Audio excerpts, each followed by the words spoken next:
देखने सुनने वालों को नाम का सलाम पहुँचे।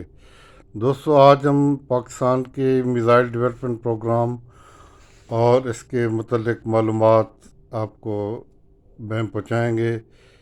जो लोग मिज़ाइल प्रोग्राम की तरक्की में दिल दिलचस्पी नहीं रखते, उनके लिए ये वीडियो बेकार है। वो इसको बेशक बंद कर दें।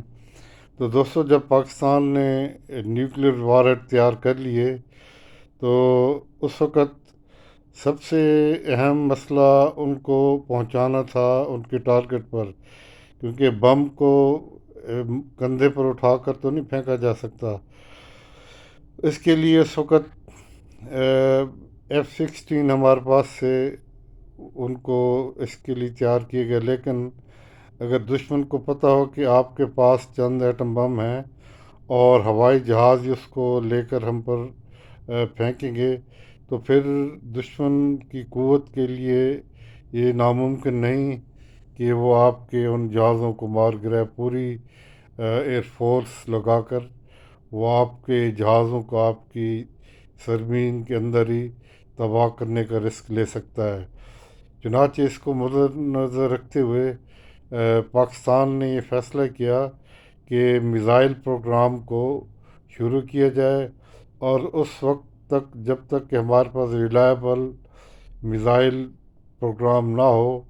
वक्ती तौर पर शुमाली कोरिया से ये कहा जाता है कि मिज़ाइल कुछ हासिल किए गए और उस टेक्नोलॉजी पर जो लिक्विड प्रोपेलेंट पर मुश्तमिल थी हासिल किया जाए, ताकि किसी भी इमरजेंसी सूरत में हम रिटेलिएट कर सकें।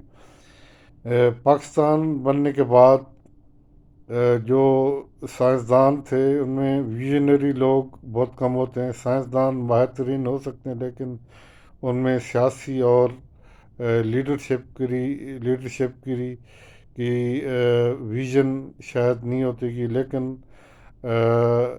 पाकिस्तान के नामवर साइंसदान जिन्होंने बाद में नोबल प्राइज़ भी मिला उनको, वो बहुत कदावर शख्सियत थे।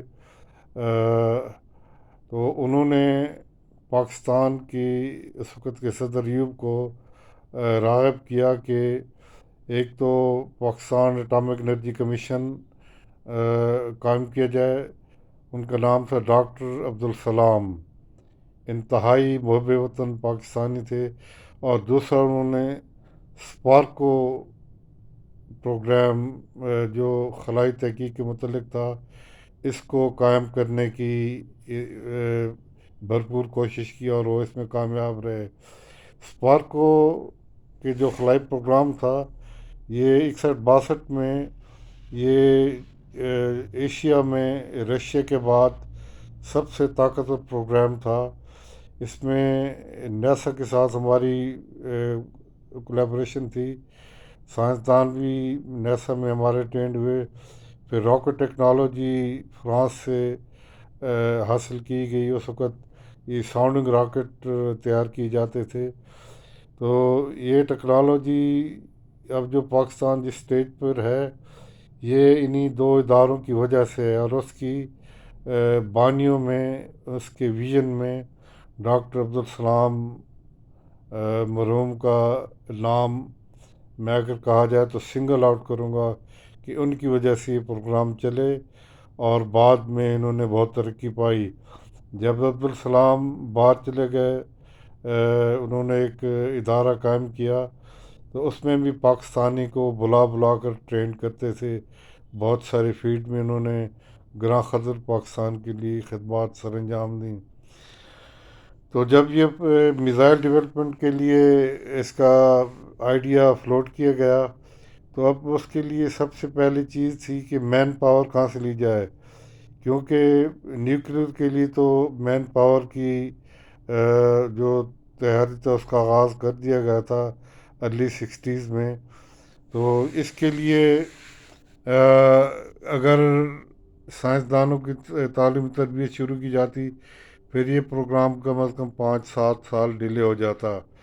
इसके लिए ये किया गया कि स्पार्को के जो माहिरीन थे, साइंसदान और इंजीनियर, ان کو میزائل ڈیولپمنٹ پروگرام کے لیے پاکستان کے دفاعی اداروں کے ساتھ اٹیچ کر دی گئی، دفاعی ادارے جس پر کام شروع کرنے والے تھے۔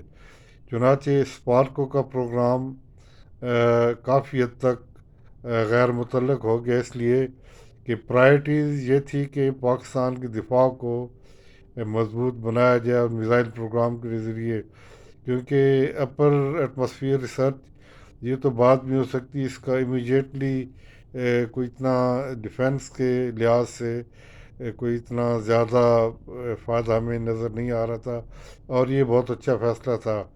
اور پھر اسی ٹیم نے غالباً اپنے راکٹس بھی ڈیولپ کیے، اور اس وقت کہا جا سکتا ہے کہ پاکستان کی راکٹ ڈیولپمنٹ ٹیم یہ دنیا کی اچھی ٹیموں میں ہے۔ جس طرح ہمارے نیوکلیئر فزسسٹ اس وقت دنیا کی بلند ترین کیپیبلٹی کے حامل ہیں، اور ہم کسی بھی نیوکلیئر وارہیڈ کو 3 مہینے کے اندر ڈیزائن کرنے کی صلاحیت رکھتے ہیں۔ یہ بہت بڑی صلاحیت ہے۔ چنانچہ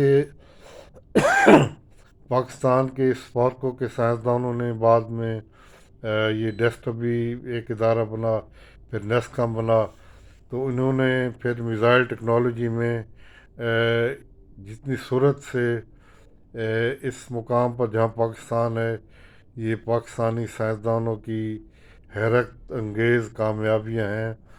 اور میں ایک بات یہ اپنے یوٹیوبر سے کہنا چاہوں گا کہ اپنے دفاعی جو بھی آپ کے ڈیولپمنٹس ہیں، جو بھی آپ کی دفاعی چیزیں ہیں، ان کے متعلق دشمن کو جگا جگا کر نہ اٹھائیں، ان کو سویا پڑا رہنے دیں، اپنی چیزوں کی کارکردگی کو ذرا کم درجے کی پیش اگر کرنے کی ضرورت بھی ہو، خاص طور پر کوئی بعض ہمارے یوٹیوبر کو بڑکے بھی لگا دیتے، یہ نہ کیا کریں۔ جو چیز ہمارے پاس ہے اگر وہ 10 درجے کی تو ہمیں 7 درجے شو کرنا چاہیے، اگر کرنا بھی ہے۔ اس طرح یہ 3 درجے جو ہمارے وہ خفیہ ہوں گے، یہ سرپرائز ہوگا۔ تو اس طرح بار بار جتلانے سے ہماری صلاحیت میں دشمن کے لحاظ سے کوئی اچھائی نہیں ہوتی۔ ہاں، دشمن کے ناکارہ ہتھیار ہیں، ان کا بہت بڑا چڑھا کر پیش کریں تاکہ دشمن اسی میں مگن رہے۔ لیکن میں ایک بات کہنا چاہوں گا کہ ہمارے اسپارکو کے مقابلے میں اسرو قائم کیا گیا، انڈین اسپیس ریسرچ آرگنائزیشن، اور اس کو رشیا نے بھرپور معاونت کی ٹیکنیکل، حالانکہ ہندوستان اتنے ذہین نہیں ہیں، لیکن روسیوں نے ان کو اس مقام تک پہنچایا کہ اب اسرو ایک اچھی صلاحیت کی حامل ہے۔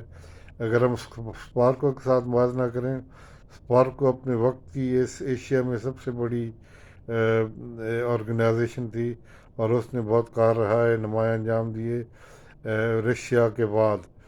تو اب ہمیں جو بھی ہمارے پاس ہے، ہمیں اس پر اطمینان کا اظہار کرنا چاہیے، زیادہ بڑھکیں یہ وہ نہیں مارنی چاہیے، بس اپنے متعلق یہ کہنا چاہیے کہ ہمارا گزارا ہے، جبکہ دشمن کے پروگرام کو بڑھا چڑھا کر پیش کیا کریں تاکہ وہ اپنی مستی میں مگن رہیں۔